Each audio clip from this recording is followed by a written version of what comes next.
Tradisi menjapui marapulai di pesta perkawinan bagi masyarakat Padang Sibusut.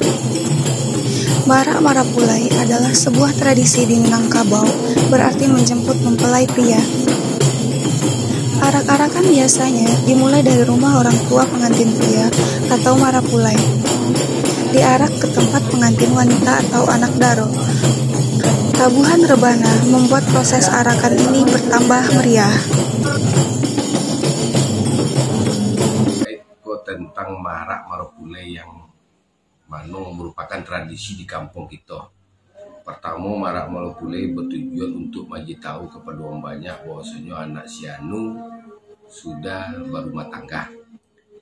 Dan kedua itu adalah menampakkan peran serta dari andainya untuk mantan anaknya ke tompek anak daro.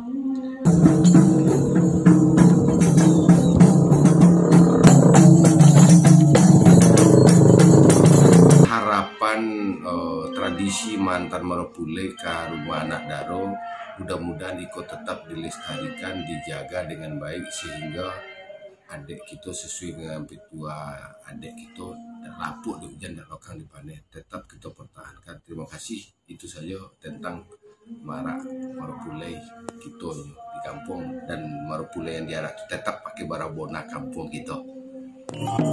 Masyarakat harus dapat mempertahankan tradisi yang telah diwariskan sejak dulu sebagai identitas daerah, sehingga budaya yang ada akan terus tetap terjaga kelestariannya.